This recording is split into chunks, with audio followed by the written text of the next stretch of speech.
Okay, here we go. So this is H.L. Mencken's review of The Great Gatsby for the New York Times.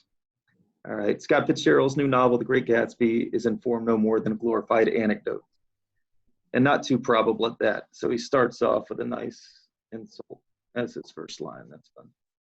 Seen as the Long Island that hangs precariously on the edges of the New York City trash dumps. The Long Island of the, this is actually a typo. It says Gandhi, it should be gaudy.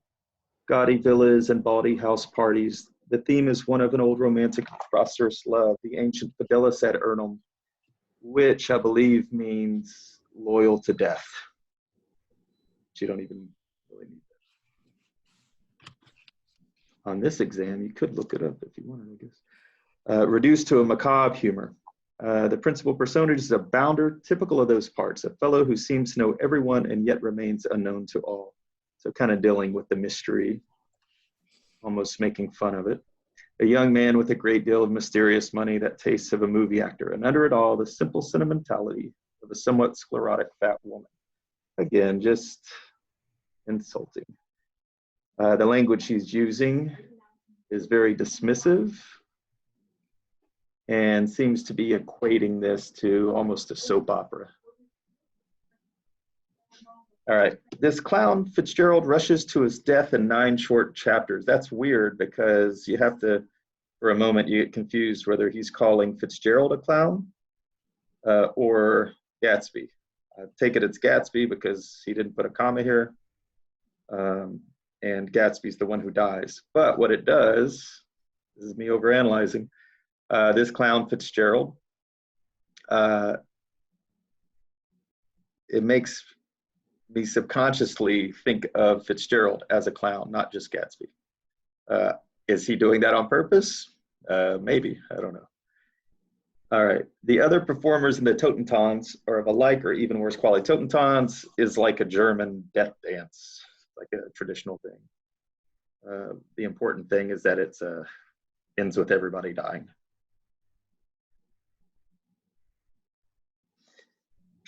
One of them was a rich man who carries on a grotesque intrigue with a wife of garage keeper. Another is a woman golfer who wins championships by cheating. A third, a sort of course of the tragic farce, is a bond salesman, symbol of the new America. Being very sarcastic here.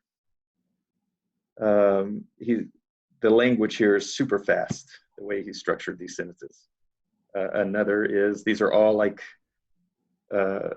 bad grammar.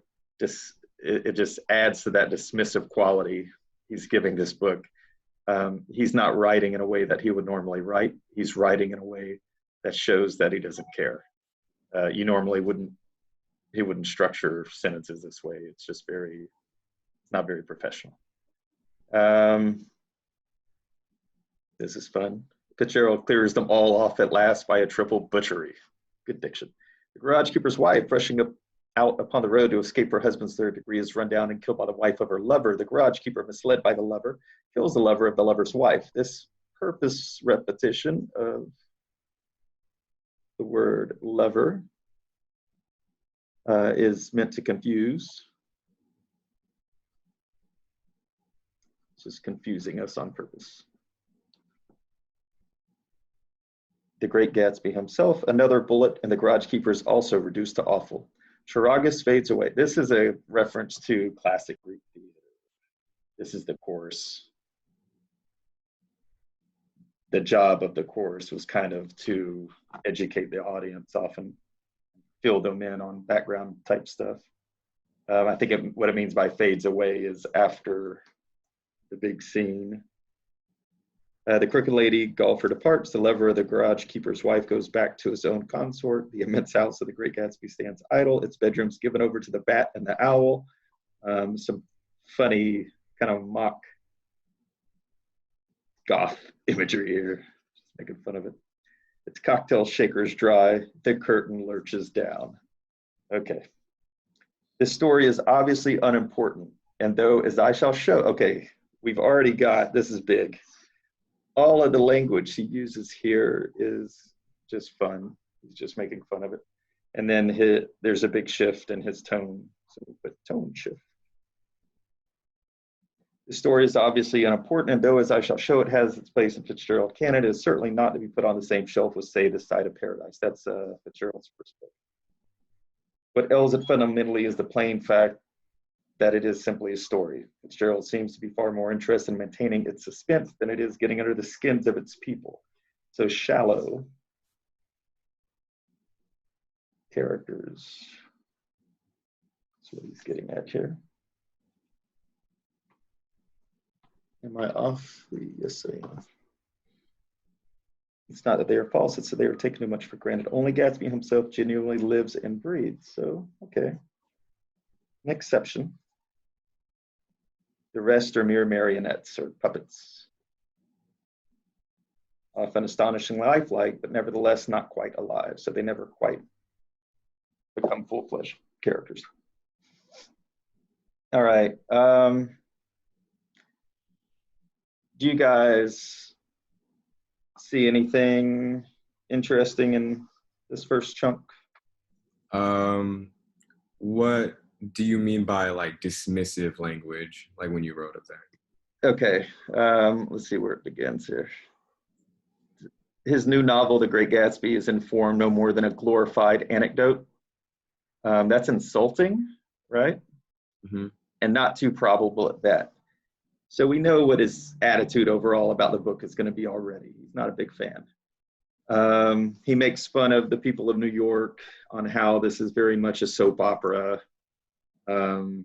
overly dramatic. And then once he starts right here with this clown Fitzgerald, and he starts that kind of quick sentence structure, he's not really bridging any of his sentences. Each one starts with a pronoun. It's almost like, and they all have parallelism. They all have the exact same sentence structure. It's like a pronoun, verb, direct object, pronoun, verb, direct object. And it gives it this very quick, it's like he's trying to rush through the description. Oh, okay. Okay, so dismissive in that he's not really giving it the attention that you would expect him to, the plot itself. He's just rushing through the plot. And I would take that to mean he feels like Fitzgerald was rushing through the plot. There's just so much going on so fast. And he's saying there are no real character moments, hardly. The only character that even would be dynamic in any way is Gatsby himself. He says the others never quite reach that. That's what I mean by dismissive. He's just kind of blowing through the plot.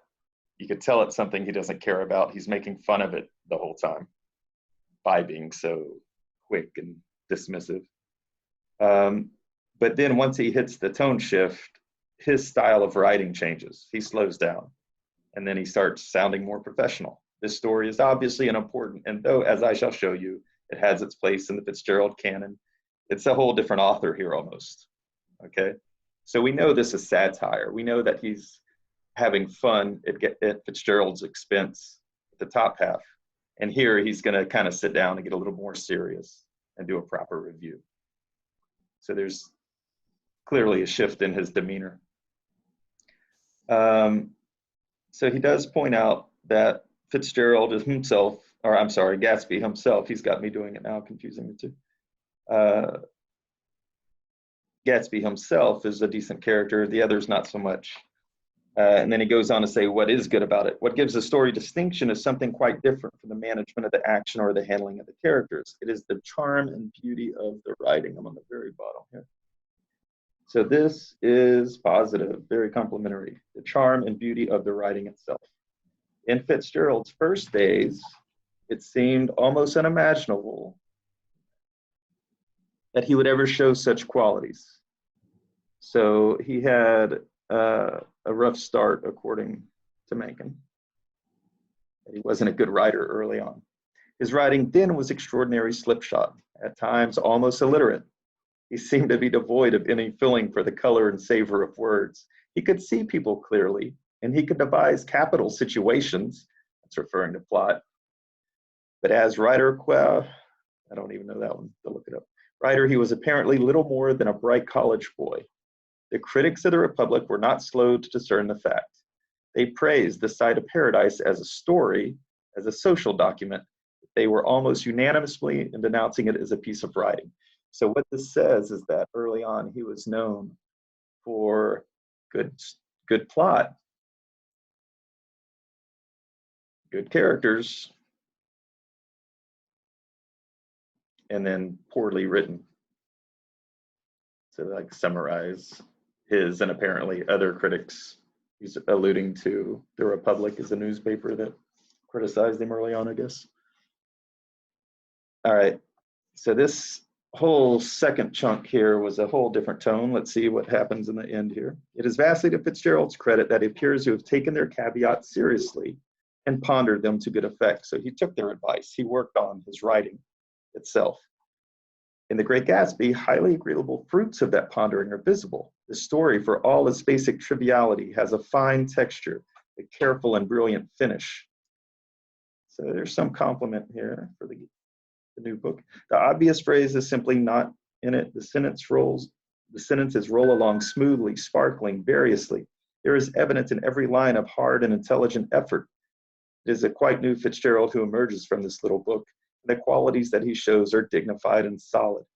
This Side of Paradise, after all, might have been merely a lucky accident, but The Great Gatsby, a far inferior story at bottom, is plainly the product of a sound and stable talent conjured into being by hard work.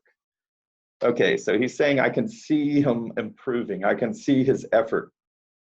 The problem is he's flipped. He went from telling a good story in a basic way, which would be This Side of Paradise, to The Great Gatsby, where he has a lousy story told beautifully. Because he actually likes the writing in The Great Gatsby. He just doesn't like this story. He doesn't like the characters. So they're sort of, we have this juxtaposition now.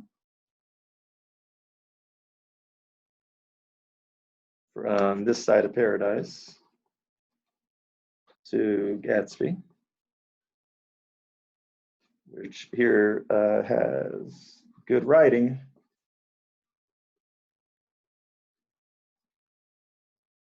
bad story. And this one is a good story, bad writing.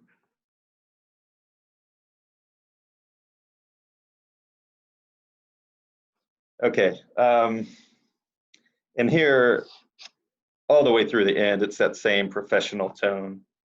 He's definitely being a little kinder, more gentle. So although he goes after his book really harsh, his critique is pretty nasty. Hold on, I'm gonna send my daughter away. go find your mom. He's not actually being that harsh on Fitzgerald, the author himself. He actually has some nice things to say. So let me put these back in order here.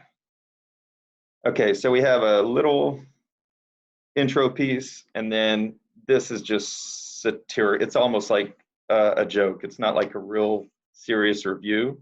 It's just him having fun, making fun of this story, and he's really hard on it. Then he shifts over, and he's more professional, more reasonable. He points out the good and the bad of Fitzgerald himself as a writer, how he's come along. So when I look at this, what stands out the most to me is we have a shift that sort of bifurcates the entire essay or the review.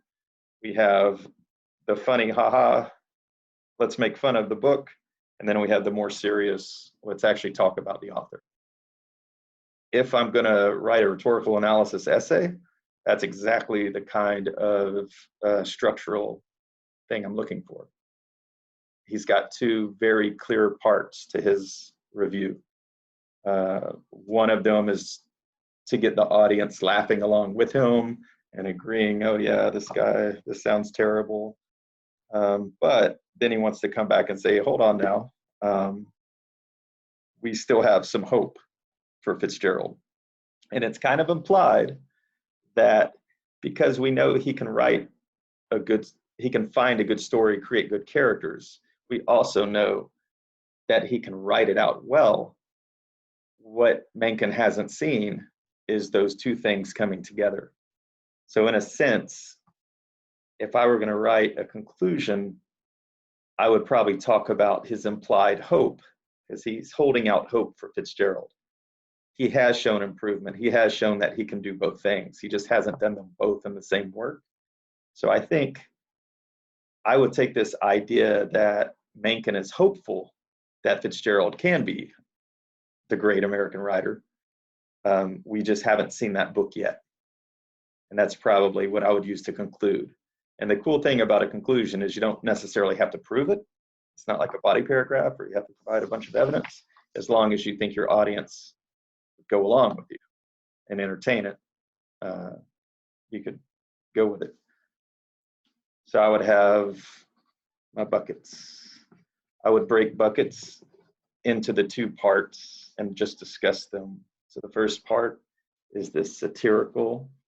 He uses satire. And I'll go back to a dismissive tone. And I would write about that, how he does that. That's satire is kind of we haven't talked too much about it, but it's using mostly verbal irony, saying things that you don't mean, or exaggeration in order to ridicule something. So what is he actually doing to cause that ridicule? Those are my style techniques, and I might mention a few of them. That's your diction, the word choice. He alludes to things like the German death dance, loyalty to death, to describe Fitzgerald's protagonist. These style elements that he's using are what create the sense of satire. So I'm going to have a whole bucket about the satire. I'm going to talk about and show examples of some of the ways that he creates the tone of satire to let people know that, he's not 100% genuine. He's actually creating a caricature out of his book in order to insult it. And then there is the tonal shift I'm going to definitely talk about.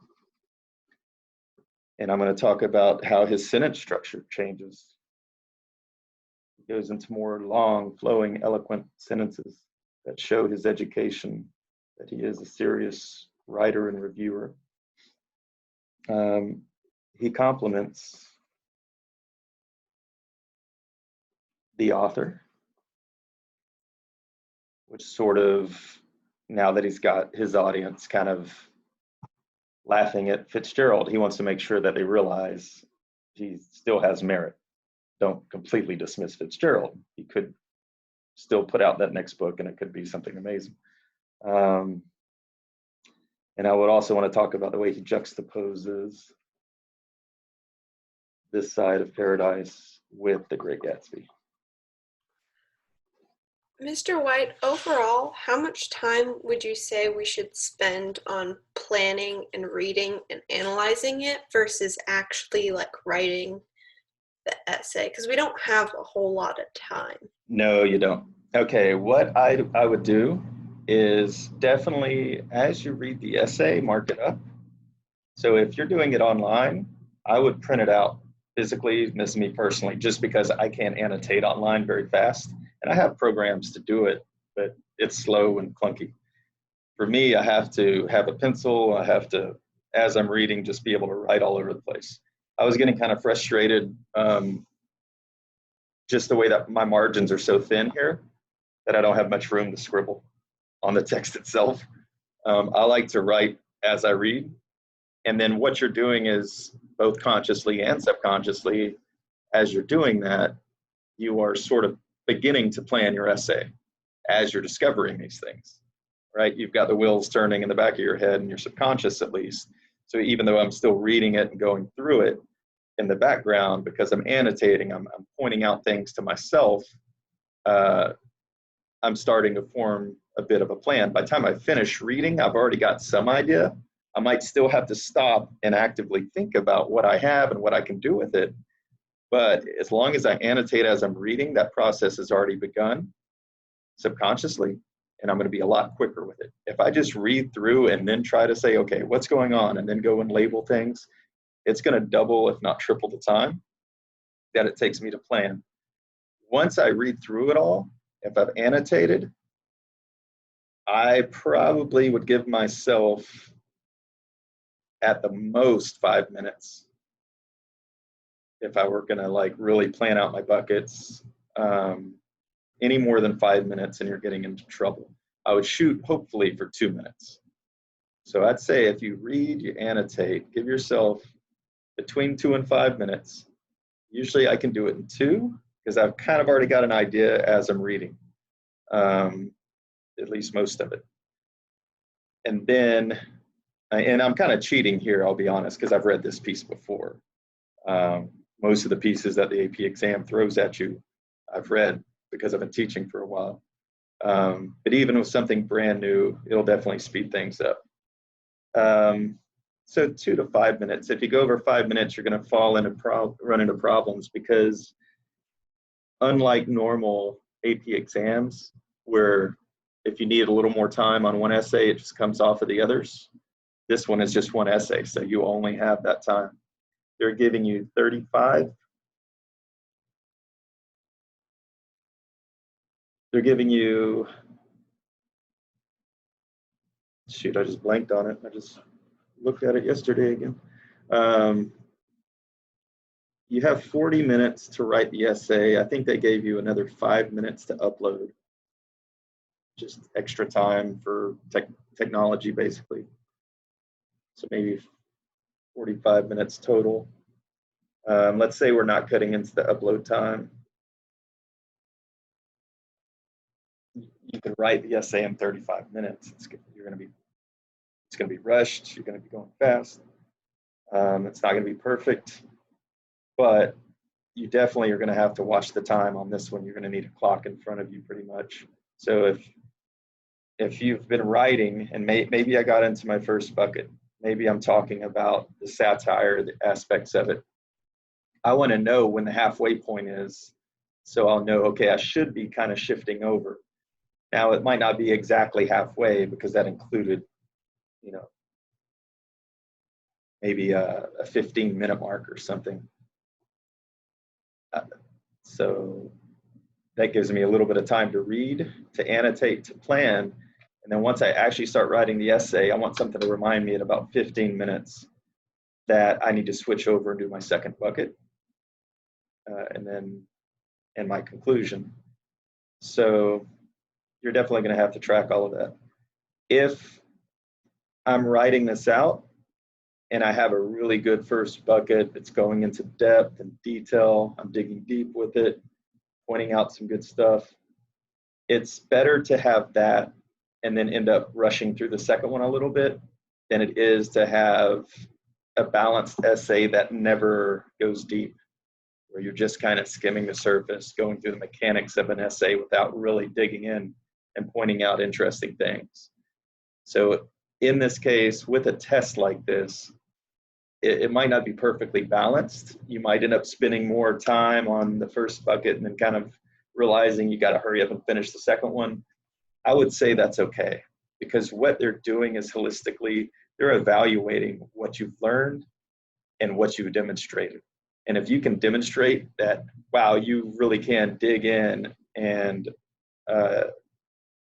have a discussion about something and embed quotes and reference things in a way that's sophisticated, they're going to forgive the fact they know why this one isn't as good. They know that you were just pressed for time, but you've shown them that you can go deep, that you can have that conversation I talk about. Imagine when you write an analysis, you're having a conversation, you're really having a discussion. You're not just throw in the embedded quote, explain it, what's the effect on the, try not to be mechanical with it, but really dig in like you're a talk show host and you're, taking some of the nuance points and exploring them a little bit. I think it's better to take the time to do that and have an unbalanced essay, if that makes any sense, than to be super conservative and cautious and just to kind of do the minimum on each bucket to ensure that you have enough time and that everything is nice and even. Does that make sense? Did I lose you? No, sorry. Yeah, that makes sense. So, do y'all have any other ideas? Just ignore what I wrote. What else could you do for buckets?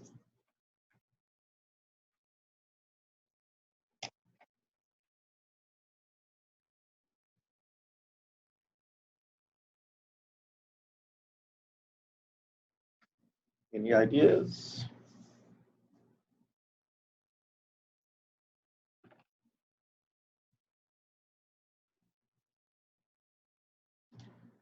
Some people always approach an essay with appeals, or at least consider appeals when looking how to write a rhetorical analysis.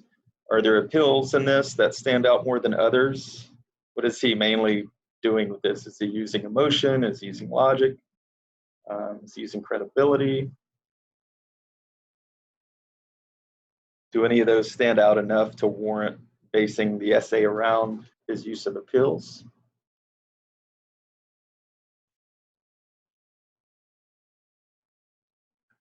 Could you talk about like how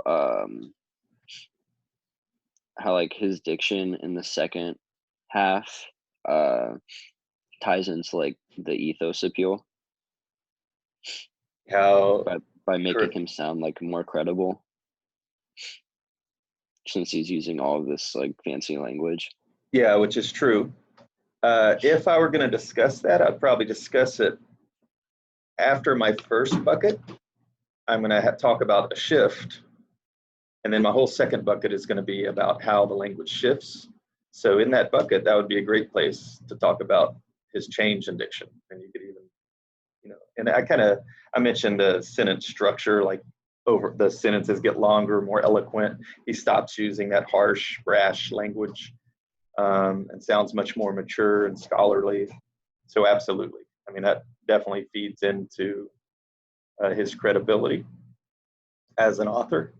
If he had just published the first half, he would just sound like, a two-bit sensational journalist working for the Inquirer and not the New York Times. So yeah, that definitely is important. And it almost gives him this sort of sage, fatherly persona. Like he is this writer. It's like he's giving Fitzgerald advice. He's this fatherly figure. Okay, listen up, son. You did okay in some ways, not okay in others. It clearly shows that he sees himself as this sort of, wise teacher of sorts. So you can discuss all of that in that second bucket. That would be good. There's not too much in logic. The emotion is mainly just the humor, which isn't always the best emotion to write about. I don't think I would, personally, I probably wouldn't format my essay based on appeals. Some people would write a thesis, something like, Mencken's review of The Great Gatsby. He appeals to the reader's emotions. And then they would have an essay that is two buckets, both with techniques that help appeal to the reader's emotions. So maybe one bucket is humor, and the other bucket would be more about this, sage tone and everything. Or maybe one bucket is actually about the humor and emotion, and the other bucket could be about his appeal to his own credibility. This essay, I don't think I would lean that heavily on the appeals, whereas some, like early in the year, we did the Martin Luther King piece where his appeals to credibility and emotion were incredibly strong. Almost everything within that, all those little style techniques he used were directly supporting either his credibility or trying to extract emotion from people. that sort of essay, I might do that. I might have one bucket be about emotional appeals, the other about credibility. And then I would talk about all the little style things he does within each of those buckets to support that appeal. But here, not so much. I don't think it's that big a consideration. Do y'all definitely see the significance and the importance of the two parts of this review, how it completely shifts his writing and the style?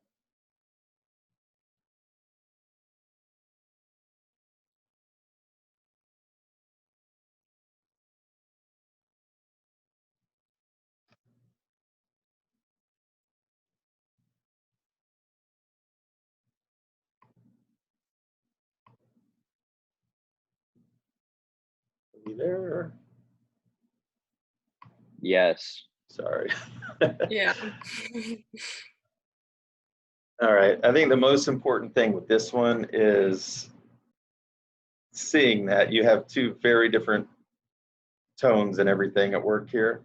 I don't see how you could address this in an essay, analyzing his rhetoric, without that being the central piece of it, or at least a major part of it. You can talk about some other things. I don't know if anything would be as significant. That's what we're looking for structure. How did he plan out his essay? Well, he planned it to be two parts. Why? What's the significance of that? Well, the first part is just to have some fun, to get the reader to laugh along with him, to get them on board with his point of view. And then the second part is to kind of bring it back and, okay, let's settle down, let's get serious, and let's talk about the merits of the author, because he hasn't given up on Fitzgerald. Because I would have those two buckets to write about, the satirical part and the more mature, sage, fatherly advice part. I would then, for my conclusion, I'd always want to expand on my thesis. If my thesis is he's using these two tones to show how ridiculous Fitzgerald's story is, but still holding out hope for him as a good writer, then I would talk about that hope as a good writer, because you can always look to the future in a conclusion. So to expand on my thesis, why is he doing this? He's doing this because he thinks, or he hopes, because he's got a huge ego, obviously. He likes to be listened to. He's hoping that Fitzgerald is going to read this and then fix that last little thing. Okay, let's go now and find another good story like I did the first time, and then try again. That could be this amazing book, according to Mencken. That's the book he's waiting on. So I'd probably talk about that in my conclusion. That's kind of a looking to the future. I can build up some energy. I could talk about the irony, because it obviously isn't just Mencken that had a problem with this book. It's also the reviews from the Republic. They went after him pretty hard too. Or is this talking about their first book, The Side of Paradox?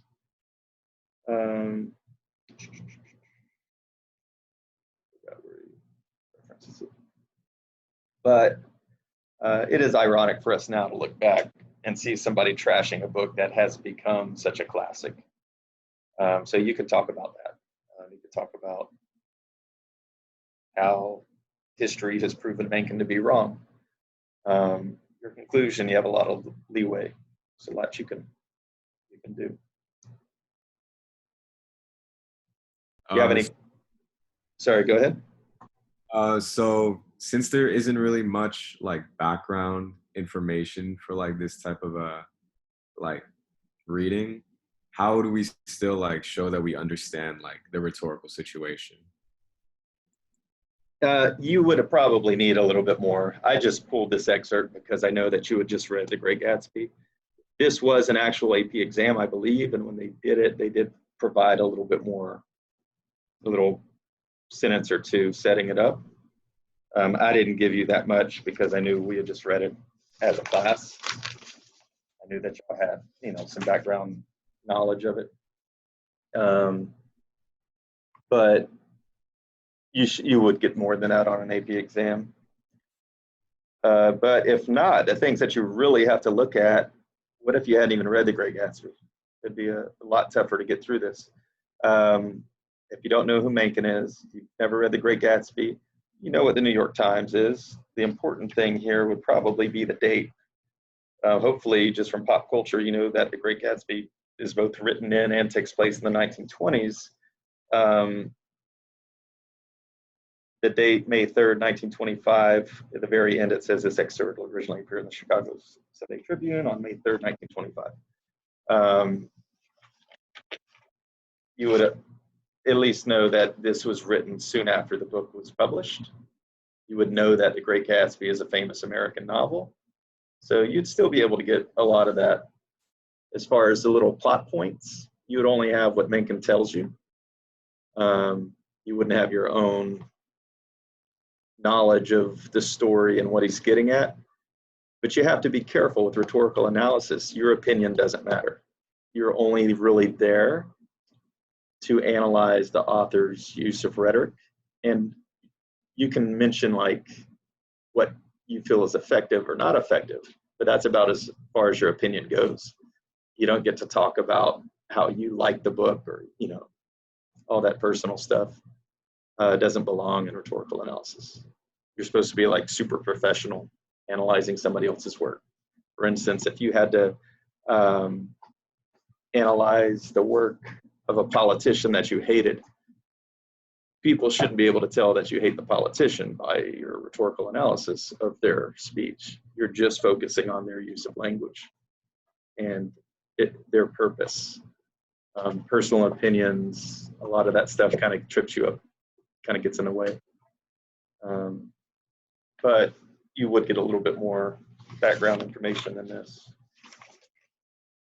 So you would, at least for your introduction, you could just say in 1925, H.L. Mencken wrote a review of The Great Gatsby. You could go right into your rhetorical situation. You could call it, you know, a negative review of The Great Gatsby even.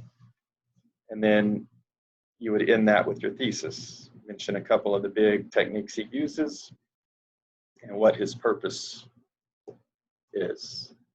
If you can get the purpose and the techniques, that's your thesis. Those techniques should become your buckets. And it's just a matter of writing it out.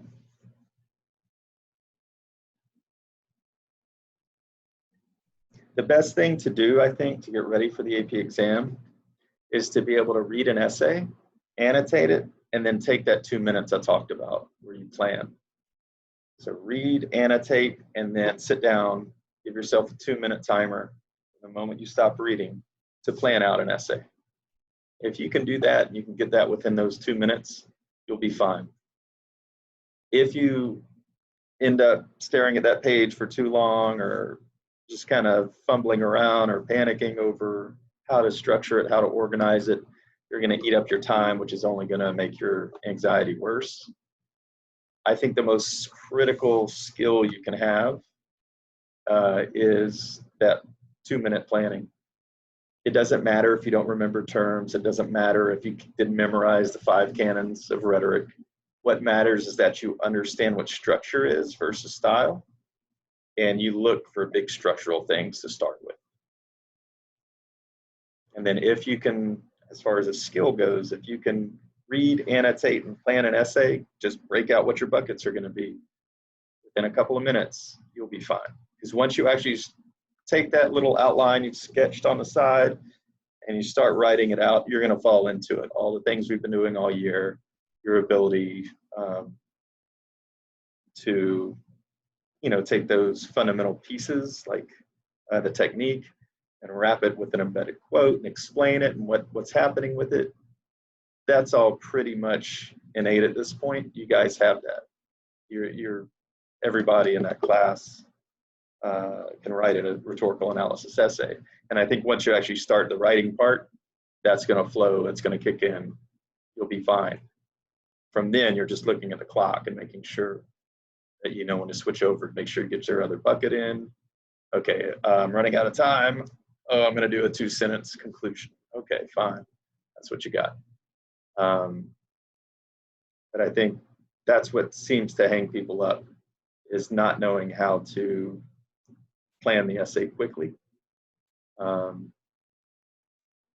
if you want to practice, just grab a couple random essays and just practice that skill. Read them, annotate them, do a quick outline. Do that a couple times before the AP exam. It should be good. And if you want to talk to me about those, the ones that you do, we can get together and do that. I think you have everything at this point. It's just a matter of practicing that, the speed part of it. Would y'all like me to actually write out this essay that I kind of outlined here? Not right now. I'm going to let you guys go. But I mean, I can write one out if it helps. I just don't know how helpful it is.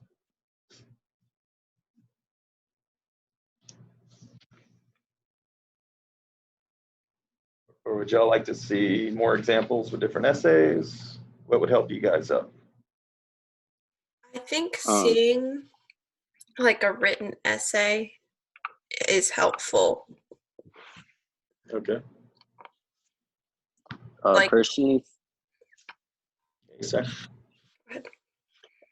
Personally, I really like seeing, like with fresh essays, like different ways of actually planning out the essay, because I feel like that's what I struggle with, is actually coming up with like solid buckets for my essay. Okay. All right. I think the same way. And I think the key to it is to start with structure. Look for how they planned out their essay, what big things did they do, and that can usually give you your buckets. The style stuff you usually end up talking about within a bucket for structure, if that makes sense. For instance, this first one, the whole first part where he's just being funny and insulting the plot, there's so many style elements he uses here. Repetition, that's a style element. He uses the word lover to mean like 4 different people to try to confuse the reader. That would be a great body paragraph. But I'm going to write a body paragraph about this whole section. That's just going to be a part of it. That makes sense. So I'm writing about him satirizing Fitzgerald's novel. That might be more than one paragraph. That bucket can be more than one paragraph. One of those paragraphs is going to be based on diction. He uses, the curtain lurches down, the bat and the owl. He just has so many funny references here that are just insulting. The garage keeper is also reduced to awful. I could go through and pick a lot of these specific words and just write forever on it, but I've got to narrow it down. So how did he create satire?